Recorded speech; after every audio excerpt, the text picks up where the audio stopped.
Staying healthy and fit as we get older gets harder. Am I right? Well, it doesn't have to get harder, but you just need to change things up a little bit. And maybe you're trying to lose weight, and in your 20s and 30s, certain things worked, like amping up the cardio, eating less calories. But now that you're in your 40s, 50s, above, that no longer works. In fact, it backfires on you. And what do I mean by backfiring on you?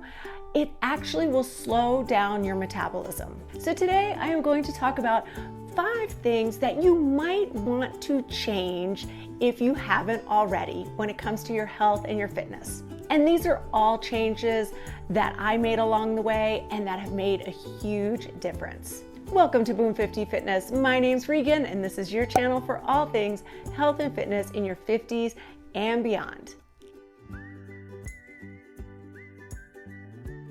So the 5 things I'm going to tell you about today aren't really things that I now do, but they are things that I no longer do. Okay, number 1 is something I no longer eat and something I no longer drink. I no longer eat energy bars or drink energy drinks. And on that matter, I pretty much skip processed food altogether. But let's go back to the energy bars and energy drinks. I know that energy bars and energy drinks can be really helpful and convenient in a pinch, but they are definitely not all created equal. And why don't I eat or drink these anymore? Well, I did mention I no longer eat processed foods or drink processed drinks, and I work from home most of the time, so I can actually prepare real food. But let's talk more about these products that are on the rise. And I'm sure the main reason is like what I said before. They are really convenient. These bars have been around for a long time, but there are actually some adverse effects that you just might not know about. And here's something you might find a little interesting.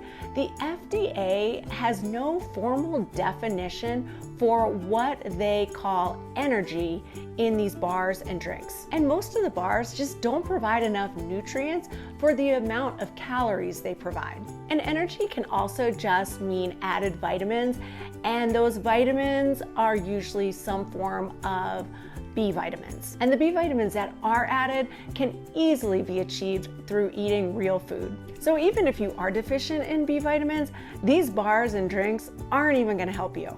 And a lot of times they will have an added B vitamin amount that's even higher than the recommended daily allowance. Like many nutrients, more is not better and can actually be harmful. And as far as energy drinks go, they usually have 1 or more central nervous system stimulants.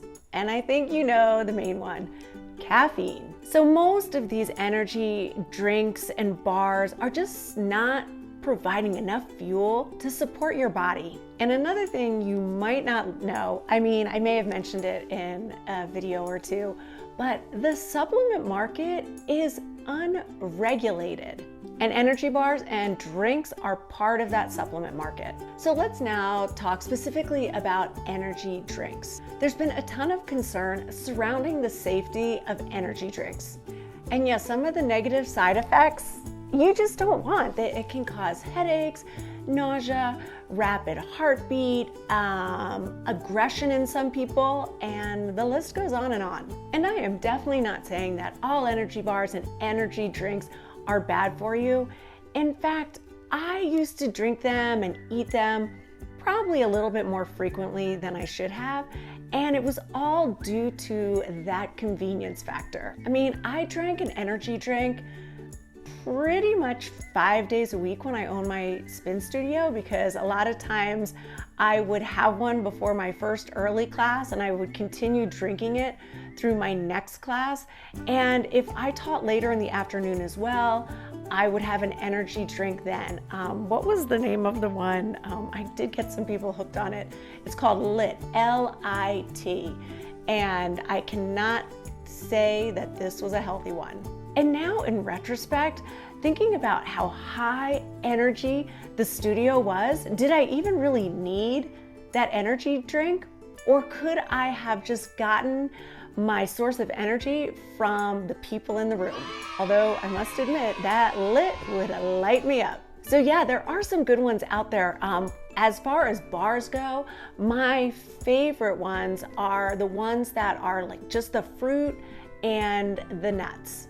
And yes, that would still be considered a processed food. Basically anything that's in a wrapper is a processed food, but it's not the kind of bar that has the flavor of like cookies and cream or chocolate peanut butter.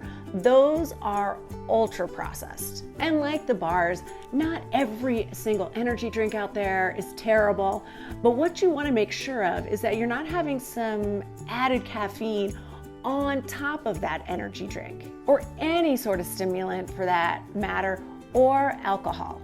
So like I said, they're not all created equal, so go somewhere like Whole Foods and start reading some labels and maybe keep one in your bag for emergency purposes, but they're definitely not something you want to be eating every single day. Why? Because they are a processed food, and processed foods are addictive. So with my clients who are trying to lose weight, I tell them to cut out processed foods altogether. So yeah, just try not to rely on these types of products day in and day out for pre-workout or post-workout or just anytime during the day, just in case of an emergency. That's when you can rely on that bar that you put in your bag a month ago. I have talked about the importance of the anabolic phase after your workout. So you'll have that bar in your bag in case you don't have anything else, but it's really easy to get protein from things like yogurt, nuts, cheese, cottage cheese, all that good stuff that's not processed. Or what about this? This is easy. Sometimes when I go to a workout, I will have my protein shake in my bag so that I can drink it on the way home.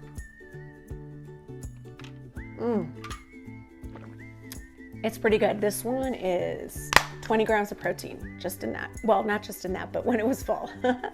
All right, so emergency purposes only for those bars and those energy drinks. Actually, you can probably take the energy drinks out altogether, but those energy bars, yeah, they're convenient, but keep them for an emergency purpose, not an everyday occurrence. Okay, number 2. You all know I'm big on strength training, and one thing I make sure to do, and I've been doing probably since I was 50, I'm 55 now, is I've changed up how I work out. I used to work out Monday through Friday, and I would do strength training all of those days, just mixing up what body part I was working. But now I no longer do more than 2 days in a row of strength training, and I always work different body parts. So now my schedule is Monday, Wednesday, Friday, and Saturday are my strength training days. And if I don't get it in on Saturday, then I do it on Sunday. And I have mentioned this in other videos that when you strength train, what you're doing is creating these microscopic little tears in the muscles. And it's on your rest days that those muscles rebuild themselves, and that's when you actually get stronger. No, you're not getting stronger as you work out. It's during your recovery that you get stronger. And all this means is that that workout that you just healed from will be less effort in the future. And when it's less effort, that is a time for progressive overload, meaning you need to increase the weight or increase the repetitions, or maybe even increase both. Pushing through those workouts will require stamina, but it will also require mental toughness. And what does that mean? Well, it means that strength training is tough on your body, but it's also tough on your mind as well. So you've got to give your body that physiological and psychological break that it needs. So one thing I definitely noticed when I started taking more rest days is I was so much stronger during the actual strength training workouts. It used to be that Mondays I felt the strongest, unless I had skied on Sunday or I had done something really physical on Sunday. But basically Saturdays and Sundays were my day off from the gym. But so my strength training would start on Monday, and Tuesday, Wednesday, Thursday, Friday, I would also do strength training. But as the days would go on, it just got harder and harder. So now when I do my strength training days, I feel stronger than I did back then when I worked out and trained hard 5 days a week. 5 days in a row. No, not working anymore. It makes sense, right? So in midlife, if you just keep breaking down that muscle, you're gonna have more negative side effects than just soreness. So start taking more rest days. Your body's going to thank you for it, and you will actually get stronger. And listen, a rest day for me doesn't mean I'm sitting around doing nothing. I will always get 10,000 steps in on one of my rest days. Usually on my rest days, I will put on, it's over here, my weighted vest and go on a long walk. And oh my gosh, this is so good for your bones and your muscles. So my rest day is not really a rest day. I'm just taking a break from the weights. And yes, so I'll go on my walks, and every day, 7 days a week, I stretch. And my stretches are usually anywhere from 15 minutes to 30 minutes. Ugh, I love my long stretch sessions. All right, so walking and stretching are included in my rest days. Okay, number 3, this is something I no longer do. And at first, it was hard for me, and now I love it. I no longer do long cardio sessions. Nope, no more. Used to be a cardio queen, not anymore. Yeah, it was hard. I was a runner. I ran and ran and ran. You know, I had my spin studio. I spun and spun and spun. I loved my long cardio, whether it was outside running, teaching spin classes, popping on a Stairmaster. Yeah, it gave me that extra burst of energy. But now that I never do long cardio sessions anymore, my body feels so much better, and I actually have way more energy. And one great thing about scaling back on the cardio is it's not going to increase your cortisol levels. So my friends out there that are concerned about belly fat, if you're still running or popping on the Stairmaster or going out for these long endurance bike rides, you may want to scale back and start to bring those cortisol levels back down. I know it seems counterintuitive. Shouldn't I be going out for runs if I want to lose the belly fat? No, not at this age. You don't want to be doing that. In fact, if you are doing that, you're going to keep that belly fat. It's not going to go anywhere. Yeah, does that come as a surprise to you? Not all exercises are good for you, especially in midlife. Research and studies have shown that for women who want to lose some weight or get leaner, the things that we were taught to do in the past will not work anymore. In fact, they will hurt you more than help you. So what's the exercise that increases belly fat and actually helps us lose lean muscle and actually make us look and feel older than we actually are? Okay, I may have led you to believe that it was one specific exercise, but it's not. It's just basically excessive cardio. Excessive cardio will raise those cortisol levels, which will in turn increase your belly fat. And instead of building lean muscle, which your run may have done in the past, it's actually making you lose lean muscle. So many people think cardio is the answer to everything when it comes to weight loss. Why have we thought this in the past? Well, because yeah, cardio does burn calories. But as we get older, excessive cardio just taxes the body. And what does taxing the body do? Well, it raises those cortisol levels. Hey, I will link up above a video that I did on cortisol, and check it out. And maybe you don't know if you have high cortisol or not, but this video will help answer that question for you. And what goes side by side with high cortisol? Well, an increase of free radicals. But what is a free radical? I would just explain it as these teeny tiny little nasty molecules that damage your cells. And this can increase your inflammation levels. And all this negative stuff, increased cortisol, increased free radicals, increased inflammation, all these things will break down lean muscle mass. So if you are in midlife and you still love going out there and pounding the pavement and riding, taking those spin classes, and just really being a cardio queen, it is officially time to stop. I went on a walk the other day with a new friend, and I think she said she's around 45, so about 10 years younger than I am. And we were talking health and fitness because I love to talk about that, and people seem to love to ask me questions about it. But she said, I'm running 3 days a week and my body is changing so much. I have more belly fat than I've ever had. And I said, stop running. Get yourself a weighted vest and just start walking. And I can't tell you how happy she was, because she was one of those people that just doesn't really love running anyway. I loved it. So for me, initially it was hard to give up. But now that I am a walker, either with my weighted vest or without, I would never want to go back to pounding the pavement the way I used to. It was fun at the time, but not anymore. And maybe you're thinking that strength training on some days and just walking on other days is not going to raise your heart rate enough to get a good cardiovascular exercise. But I beg to differ, because if you are lifting heavy weights where you're doing 5 to 8, possibly 10 reps, squeezing it out safely, then you're getting your heart rate up during your strength training sessions. And on my walks, if I've got that weighted vest on, you bet my heart rate is going up, and without the damage to my joints.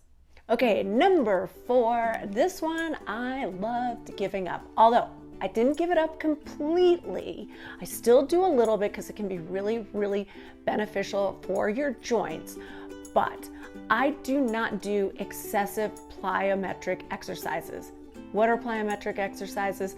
Those jumpy exercises, box jumps, burpees, which, by the way, burpees are the dumbest exercise ever. It is just low reward, high risk, low reward.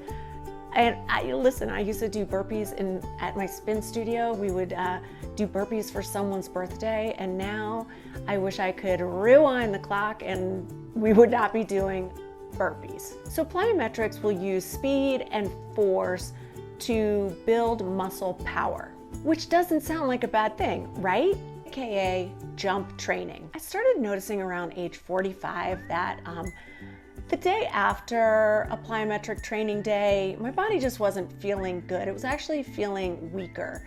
And so I knew it was time to scale back. And listen, I loved plyometric training. Well, love might be the wrong word, but I did it myself. I used it with clients. A lot of times our workouts would involve one exercise with plyometrics in between to get the heart rate up. But now if I am going to do plyometrics, I will add them into my warm-up with maybe 10 jumps, like touch the toes, jump it up, or jumping jacks. But that will be it when it comes to plyometric training, because it actually is decent for your bones, but you just don't want to do too much of it. Because plyometrics are a power-based exercise, you need explosive power and you need force. So basically, as we get older, we just don't want to stress the joints more than we need to. That's why I'll keep it really simple with maybe 10 reps of some sort of little jumping exercise, but that's it. Because just like I mentioned in number 3, the high stress, which plyometrics is, will raise your cortisol levels, increases free radicals, increase inflammation, and spike your heart rate more than you really need to spike it.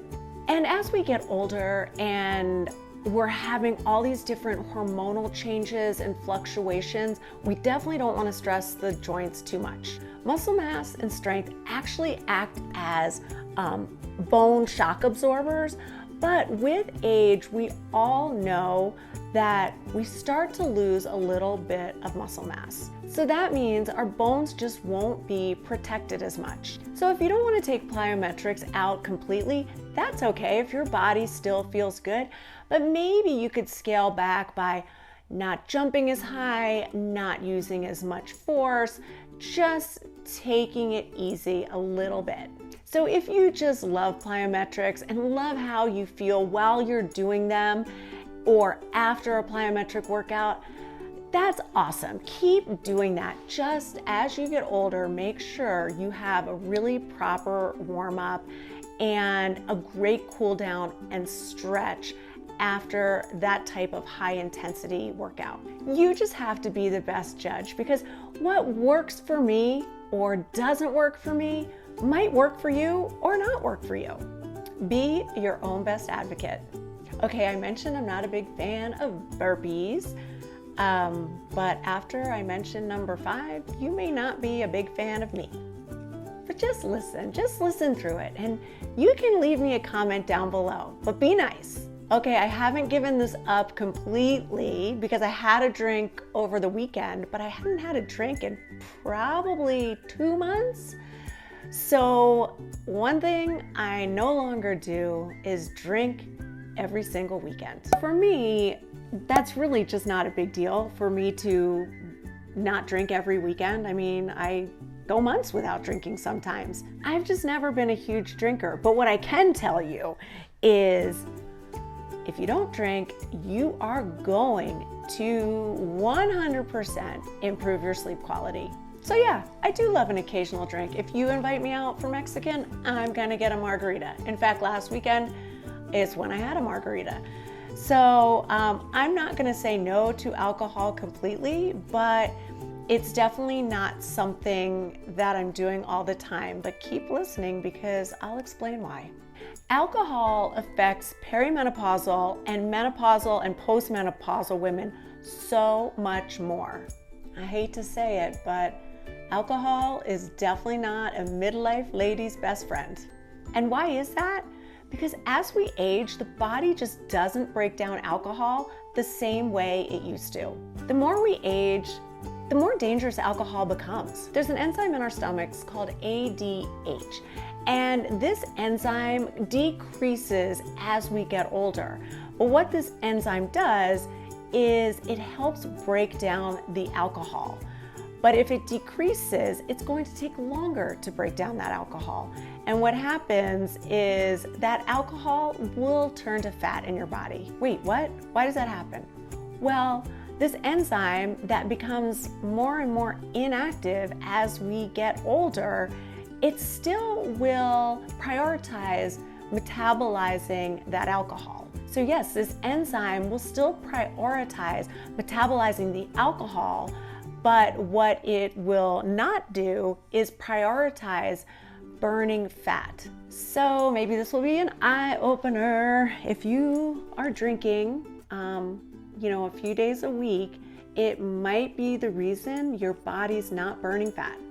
Fat loss resistance can be due to many different things, but drinking alcohol is definitely not helping. So listen to this, your body can stop burning fat for 24 to 36 hours after a night of drinking. So if you're drinking every single night, even if it's just a glass of wine, your body's going to prioritize metabolizing that alcohol, and your fat is just going to stay where it is. And you probably, if you're drinking every night, are going to increase those fat stores. Nope, don't want that. Yeah, it basically shuts down your opportunity to burn fat. And that is really going to negatively affect your sleep and also make a complete mess of your energy levels and your blood sugar levels. And this, of course, will put a greater demand on your liver, and that is going to leave you deficient in certain vitamins and minerals. So if you are a woman experiencing hot flashes, moodiness, insomnia, any of those perimenopausal, menopausal symptoms, then I kind of get it. You're thinking that glass of wine is going to help you sleep and help you feel better. but it will actually really disrupt your sleep. Even if you fall asleep easy from it, it's just not going to give you high quality sleep. I love what Dr. Mary Claire Haver says. She says, now that she's in menopause, if she chooses to drink, then she's making the choice not to get a good night's sleep. So if she drinks, she's not going to sleep. So with drinking alcohol, it has been shown to make moodiness worse, make hot flashes worse, and like I just said, like insomnia will be even worse. Or you may fall asleep initially, but you'll probably wake up, somewhere in the middle of the night, not be able to go back to sleep, and you will not be getting the high quality sleep that you deserve and that you need. And as we age, there are actually more health risks when it comes to alcohol. Some of those health risks include all cancers, specifically breast cancer, heart disease, organ damage, including brain, nerve, liver, and heart. And a really big health risk is irreversible bone mass loss. So as we get older, we're so focused on increasing our muscle mass, like not losing a whole bunch of muscle, and keeping our bones nice and strong. And if you add alcohol into the mix, all your hard work is not going to pay off. And I'm talking your hard work in the gym and what you fuel your body with. So if you are drinking every night, maybe try to cut back, maybe go just to weekends, see how that goes. And you may find that you can go months without drinking alcohol, and I know you're gonna feel better, and your body is definitely going to thank you for that. Thank you so much for joining me today. My name's Regan. This is Boom 50 Fitness, your new BFF. I will see you next time I see ya. Oh, and don't forget, if you liked this video, please give it a thumbs up, smash that subscribe button if you haven't already, ring that notification bell, and then you'll be the first to know when my next video drops. Bye!